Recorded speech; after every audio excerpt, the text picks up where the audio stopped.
Patris et Filii Spiritus Sancti. Amen. Magandang umaga sa ating lahat, saan man panig ng buong mundo, mga nakikinig ngayon at nanonood. Atin naman pakinggan ang mabuting balita ng Panginoon ayon kay San Mateo. Glory to you, Lord Jesus Christ. Noong panahong iyon, sinabi ni Jesus sa kanyang mga alagad, kung magkasala sa iyo ang kapatid mo, puntahan mo siya at kausapin ng sarilinan. Kapag nakinig siya sa iyo, ang pagsasama ninyong magkapatid ay napapanauli mo sa dati at napapanumbalik mo siya sa Ama. Ngunit kung hindi siya makinig sa iyo, magsama ka pa ng isa o dalawang tao upang ang lahat ng pinag-usapan ninyo ay mapatunayan ng 2 o 3 saksi kung hindi siya makinig sa kanila. Sabihin mo ito sa pagtitipon ng simbahan. At kung hindi mo pa siya makinig na natitipong simbahan, ituring mo siyang hintil o isang publikano. Sinasabi ko sa inyo, anumang ipagbawal ninyo sa lupa ay ipagbabawal sa langit. At anumang ipahintulot ninyo sa lupa ay ipahihintulot sa langit.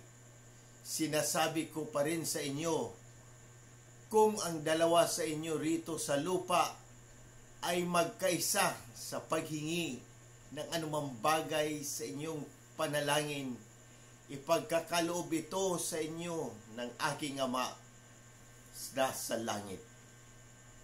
Sapagkat saan man may 2 o 3 nagkakatipon dahil sa akin, naroon ako kasama nila. Ang mabuting balita ng Panginoon. Praise to you, Lord Jesus Christ. Pagnilayan natin bilang Romano Katoliko,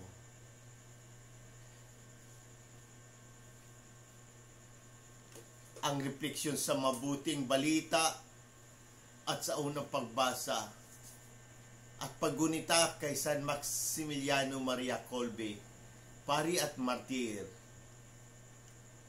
Sa ating mabuting balita ngayon, ipinapaalala ni Jesus ang kahalagahan ng pakikipagkasundo at pagkakaisa.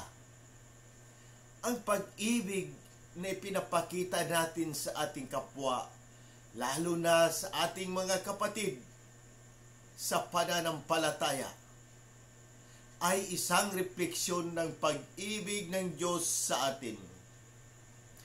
Sa tuwing may nagkakamali o nagkakasala sa atin, ang unang hakbang ay palaging pakikipag-usap at pagsisikap na maayos ang hidwaan sa pamamagitan ng pagpapatawad at pag-uunawa.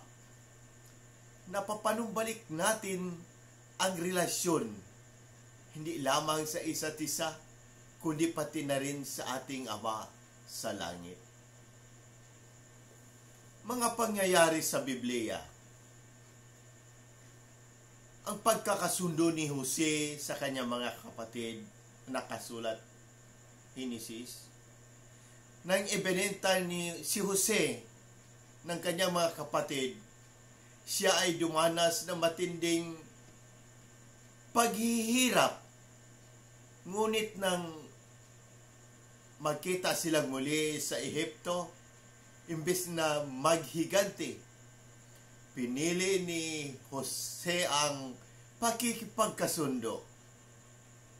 Ipinakita niya ang kanyang pagmamahal at pag-unawa sa kanilang mga pagkakamali. At sila'y nagkaisa muli bilang isang pamilya. Pagtuturo ni Jesus tungkol sa pagpapatawad sa Mateo Itinuro ni Jesus na ang pagpapatawad ay walang hanggan.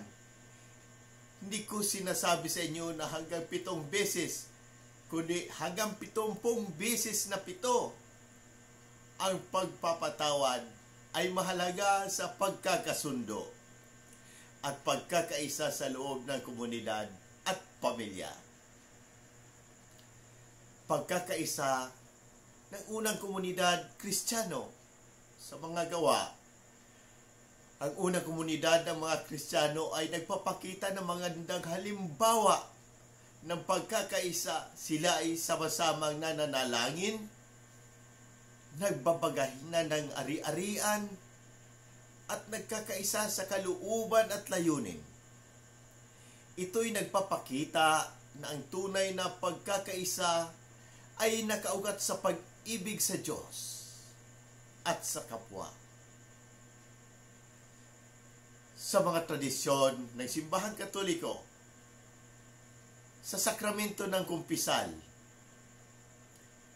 sa kumpisal tinuturuan tayong humingi ng kapatawaran at makipagkasundo sa Diyos at sa mga taong nasaktan natin. Ang sakramentong ito ay isang konkretong paraan ng pagpapanumbalik ng pagkakaisa sa loob ng simbahan at ng ating mga relasyon. Ang palaala ni Jesus na kung saan may 2 o 3 nagkakatipon sa kanyang pangalan, siya ay naroroon, ay nagpapaalala sa atin ng lakas ng komunidad sa panalangin. Kapag tayo ay nagkakaisa sa panalangin at pananampalataya, ang Diyos ay naroon, handang makinig at tumugon sa ating mga pangangailangan. Sa unang pagbasa naman mula sa aklat ni Ezekiel, nakita natin ang matinding puot ng Diyos laban sa kasabaan at walang katarungan sa kabila ng ganitong mga larawan ng paghatol. Hindi tayo dapat mawalan ng pag-asa sapagkat ang mga pangyayaring ito ay patunay ng pagnanais ng Diyos na linisin at baguhin ang kanyang bayan. Ang pagkilos ng Diyos ay laging naglalayong ibalik tayo sa tamang landas ng kabanalan.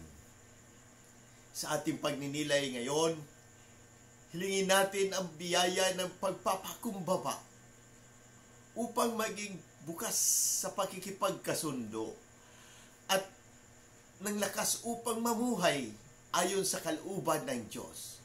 Huwag tayong matakot sa mga pagsubok sapagkat kasama natin si Kristo sa bawat hakbang ng ating buhay.